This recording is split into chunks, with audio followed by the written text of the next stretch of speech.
Your friend Paul Allen, who once retired from Microsoft, said this change is going to be much bigger than you think it's going to be. He might be right. I've done the same job for 33 years, and I've loved it, and now I'm making a change. The relationship with Microsoft, the business, it's going to be more than a dotted line, but at the same time, you really are prying your hands off the company. That's right. I'll be a part-time chairman. Of course, Steve Ballmer's been the CEO for the last 8 years, and he's got an incredible group, and they may call on me for one or two things, but they're in charge, and I think they'll do a great job. Well, how does it work? They call you, or do you get to pick up the phone and call them when you see something? Well, we're good at sending email to each other, and Steve, Ray, the top people, we'll continue to exchange a lot of email.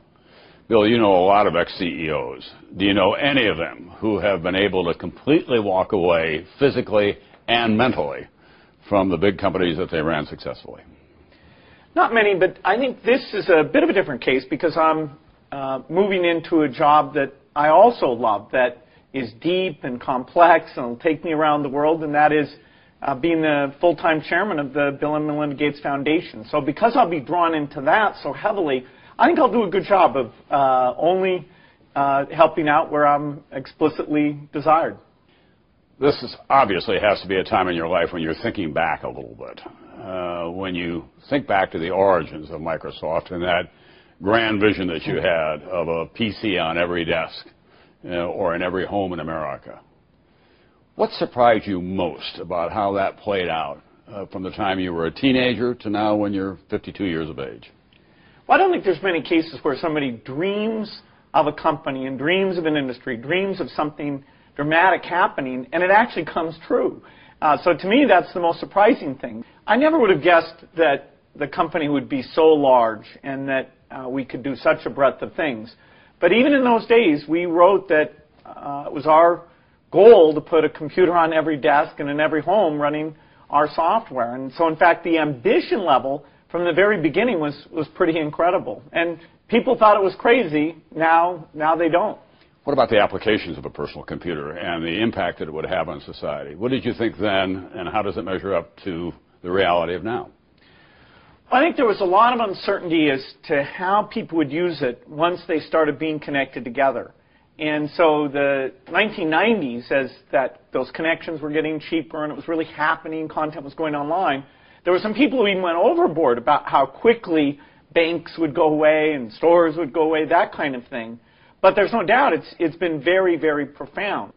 I've been at Microsoft, as you know, a number of times over many years, and I have seen some projections worked out here in your laboratories, and then I haven't seen them again. Is that part of the process of being successful?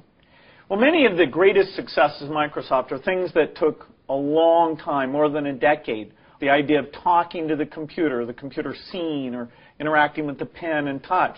We still believe in those things, and it's our perseverance to take that research and get it right that I think will drive our future success. Are you able to quantify which of the applications that you've been involved in that you're most proud of? Well, it's hard to pick any specific application. Microsoft Office is one that would be very high on the list. I think the thing we're most proud of is that we created this platform, first BASIC, then DOS, then Windows, and a whole software industry grew up around it. There were some misses along the way. The Internet, when it first came up, you were a little slow to fully understand just the magnitude of it all and how it would change this business, and then you caught up to it very quickly. Yeah, it's the concept that the machines would be connected together. We've been talking about that for many years. And then all of a sudden, really in the universities, it started to happen. And there are many companies that were designed around those ideas. And so we had a lot of offsites saying, how do we really grab onto this? How can we make it better? And it's an incredible period in Microsoft history, the late 90s, where we really built the foundation that such a high percentage of the websites are built on today. We know someone in common who would often say to you, she's a Mac user, gee, Bill, my Mac is really working really well for me. And I remember on a couple of specific occasions in which you would say, give it up, it's not going to have a long-term future. No, I don't think I ever made any dire predictions. You know, we write software for all sorts of machines, including that. I do think the success of Windows has been quite phenomenal, and that's because we keep improving it. There's competition in every space we're in, including that one, and I'm thrilled about the work that's going on right now. I won't be full-time when it comes out, but I'm thrilled that the way the Windows team is taking all the feedback and doing amazing things. Are you an admirer of Apple and Mac?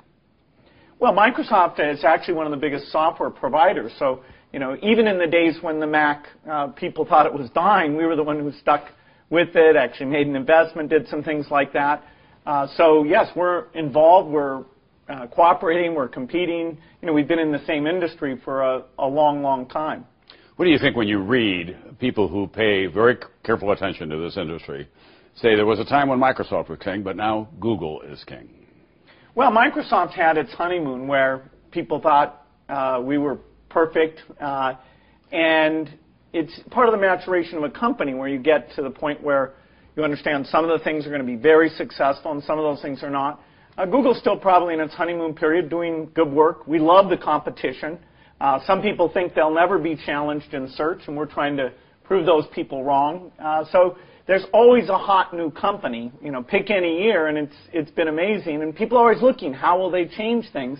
That's why this is such a fun business. Do you think a year from now, when you're down at the foundation offices, you'll look up at Microsoft and see Yahoo as a permanent wing of Microsoft, a part of it, that the deal will get done? No, I don't think so. But there's plenty of decisions ahead that Steve will get to make about what he invests in R&D or what kind of deals he does. I don't think that one's likely, but there'll be plenty of others that he'll be doing, and I'll look on with great respect. You've always been a curious combination of both businessman and technology expert. Which appeals to you most, doing the business piece of this or doing the technology part of it? Oh, absolutely the technology. The technology is what is the miracle piece, that you can make software that helps people be creative, lets them explore information, lets them learn in new ways. That's the catalytic piece. I love writing code. I love thinking about how those advances are going to take place. And actually, that's why I stepped down as CEO over 8 years ago now, so I could really get my time on the part that I love.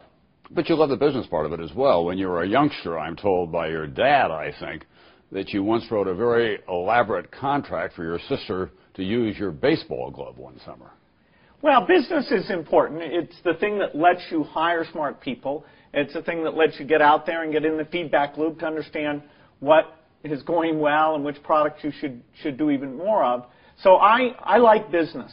But it starts with how can technology make a breakthrough, and then saying, okay, let's build the business around that. Have great business practices grown out of the technology era as well as those that were catastrophic and far too exuberant? Well, certainly the willingness to bet on technical companies, those bets, people are often disappointed. The failures of startups are very, very high, but there's some that come along and do amazing work. In our own research labs, we have a pretty good success rate, but we have to be willing to try things that are going to fail, because that's how we are able to explore the future and partner with universities and others to take things to the next level. Your great friend Warren Buffett has often said, I just don't understand it. I'm not going there. I get the dilly bar at the Dairy Queen, but technology, I don't get it. Is he just being disingenuous? Well, Warren certainly understands how important technology is, and for all the businesses he's in, like his Geico Car Insurance, he's pushed them to think about the internet, and they're doing a good job of that. He doesn't want to invest in a pure technology play because his ability to predict wouldn't be as strong as it is in many other areas. And I completely agree with him in that. I've certainly never encouraged him to buy Microsoft stock or any other technology stock. It's just not the kind of thing that he has this long-term model of, and what he does, there's no one else better. What did you learn personally from the antitrust trial? Well, there's a lot of lessons that came out of that in terms of how you reach out to people early on, how you look at your success in their eyes, how you gather more feedback from people. There were, I think, a lot of benefits to us. That whole period was an interesting period because startups were going wild and everybody thought they had the answers, and and we had that lawsuit, and we were doing long-term research things that we thought were good, but in some ways that wasn't what people were excited about at the time. I think a lot of the strength you see in the company today came out of that particularly challenging period of the late 90s. Did the culture of Microsoft change? Because really, so much of the testimony from some of your best customers was, in effect, they play very rough. They're tough to deal with. No, what Microsoft's about is building great software. And that's what the people at this company come into work and do every single day. And there was nothing that's changed about that. That's what we were at the very beginning, and that's what we'll be making our long-term contribution. And it's kind of amazing that this company's always had that same strategy. That's who we are, and that's turned out to be a magical way to contribute. But when you build that software, then you have to deal with the customer base as well. Did any of that change in how you deal with it and being more responsive to who they are and listening to them? Well, that's a constant process.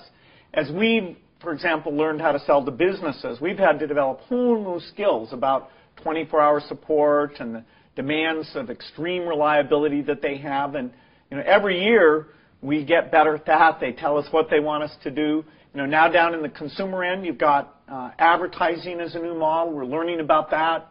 Done some acquisitions that help us get into that. So there's constant learning, whether it's video games or phones.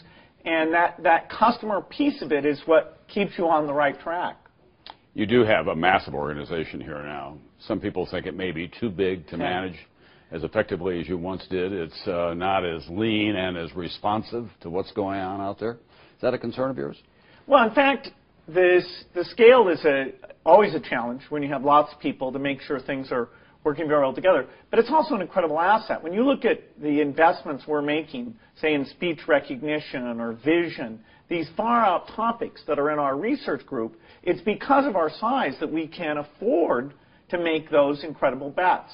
So I'd never say that a large company is as efficient as when it was 10 of us and I was looking at every line of code and making sure it was right. But then again, that small company can't change the world the way that Microsoft, by doing the right research and partnering the right way, that we're able to do. The foundation. It seems to me, based on what I have been hearing from you and reading about what your hopes are, this is not just about good works. You really want to have a big impact on capitalism. You're saying you want to stretch the market forces so people can still make a profit, but at the same time address some of the inequities that are out there in the world. When you say that to traditional, conventional business audiences, do they look at you and say, this guy's got a great new idea, or is he nuts? Well, I think they all want it to be concretely mapped into something that draws on their skills. So, when you approach a cell phone company saying to them, how could cell phones help in agriculture? How could they help in health? When you go to food companies, talk to them about if they bought more from Africa and helped the quality of produce improve there and came up with techniques for better nutrients to be in the foods that are eaten there. Each company has to be approached and appealed to according to its expertise. They should give money, but even more important, and that's this new theme of creative capitalism, is that they take their core activities and think about the poorest 2 billion and how their breakthroughs could be applied on behalf of not just the people with dollar market power, but those who are in the greatest need. And when you talk to the people who run those enterprises, are they responsive? Well, that's one of the things I'm going to get a lot more time for after July 1. I will be out there talking to them. Certainly, a lot of the pharmaceutical companies are doing very well along these lines. A lot of the food companies are. Some of the banks have gotten into microfinance. Most of the big companies are not as deeply involved as I think they could be. And so when you ask me in a few years, I'll give you the report card. You're making an enormous personal and financial investment in attacking malaria and AIDS around the world. Do you think, and you're a tough judge of these things, do you think it's possible to eradicate AIDS and malaria in your lifetime? Malaria, I think so. Now, there's a lot we can do short of eradication to bring the disease burden way down. And that we have the tools in our hands today. So it's really a mixture where we invest in things like bed nets and spraying that are here now. And we have countries where we're doing that in a massive way to see the effect. At the same time, we're funding the trials for a vaccine. And if we got an incredible vaccine, then you could really start taking country by country and starting to eliminate the disease. It's a dream, but when we invest money, that's one of the things that we're funding work to go and do. So, I'm an optimist, and yes, I want to make that happen. You're going to make an investment in AIDS research in China, which has not really been on the map. People think primarily about Africa, for example, and other third world countries. Chinese government welcoming you there? Well, the Chinese have a lot to contribute to helping the poor in terms of what they know about rice and agricultural training. They've done some things in the AIDS area where they've really raised the visibility, actually earlier in their epidemic than most countries have done. And so there is progress. We're funding some work there. We've had good cooperation on that. We're also talking to them about other issues like doing more about tobacco. And so far, so good, but we'll see as it plays out. Africa, you've made an enormous investment there, personally and financially. And yet a lot of people look at Africa today and they get what I call African fatigue. Darfur, the Congo, Uganda, what's going on now politically in Zimbabwe. Are there good stories in Africa that we're not paying attention to? Well, absolutely. And that's an asymmetry about news, which is that improvements are kind of gradual, where death rates go down and the economy tends to improve. And the bad things tend to be sudden, like a flood or a bad political situation. I won't say there aren't some things to be concerned about there, but there are lots of good stories of scientists in Africa that are participating in these efforts, ways that disease burdens are being cut down.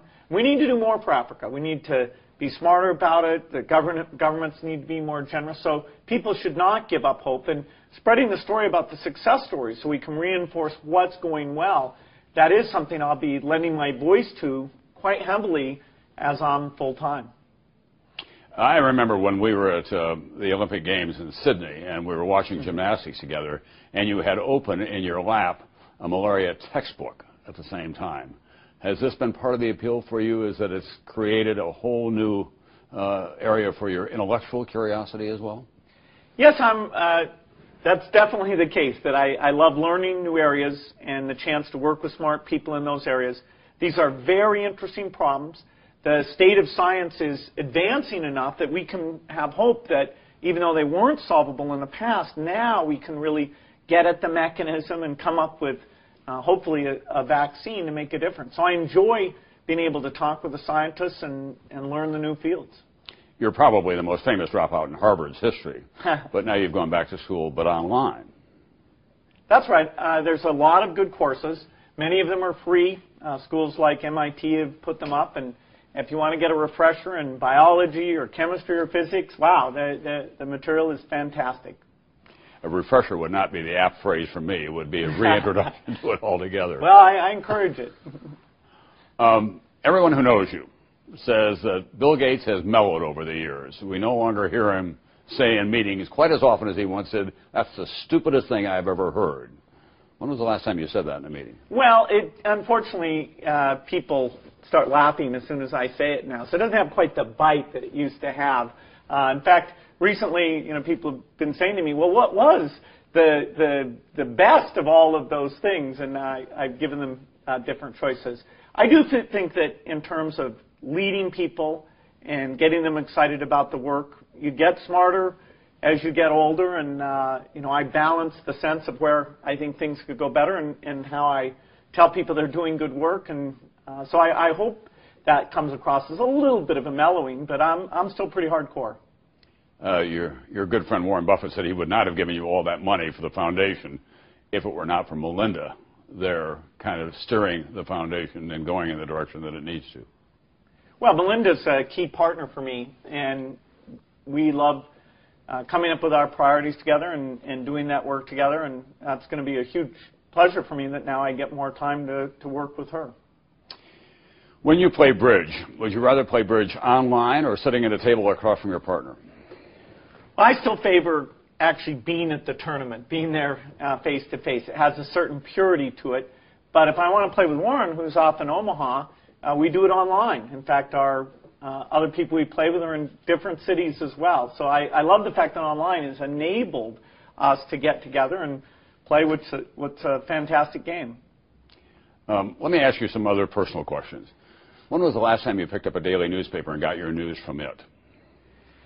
I still get the paper on paper, but 90% of the time I've already read the stories the night before. Being on the West Coast in particular, you can look at New York Times, Wall Street Journal, whatever you want to look at late at night and understand, what's going to be the issues people are going to be talking about the next day. So online is so great in terms of the timeliness. If something's really important, I can send a link to somebody else so they've looked at that article. So I'd say I'm overwhelmingly online, but I still have the paper sitting there. Maybe it just looks good in my office.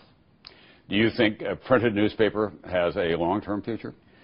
There need to be some big advances in the screen technology so that it's lighter and cheaper and higher resolution before we completely say that reading off the screen will replace reading off of paper. But I have said that that's going to happen. If you give it something like a decade, there will be a dramatic shift away from reading off of paper. For example, the idea of a student not having to buy all those textbooks and carrying them around, just having a thin little tablet device that they can write on or type with or have voice go into. That to me is incredible. And my daughter already has one of those, and you can see that she's learning more in a better way because of the empowerment of that tablet device.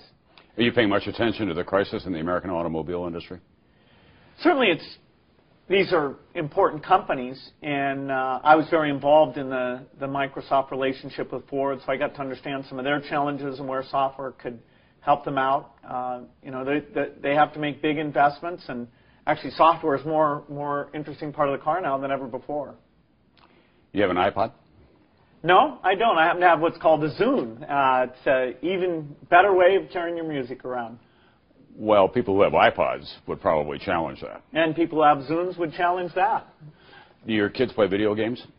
Some. We've got an Xbox, and they got into a number of the games, but I haven't had to restrict them much. They're not overboard like you see in some cases. I don't think I'm giving up family secrets, but your whole life is not concentrated around technology. I know one of your favorite personal hobbies are old-fashioned jigsaw puzzles, for example.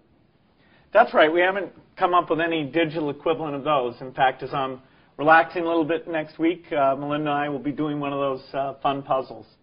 Do you worry, however, about children these days and the social skills and the adaptation of those social skills if they spend all of their time online, that their communication is text messaging, for example, that they have what could be called a virtual life in many instances?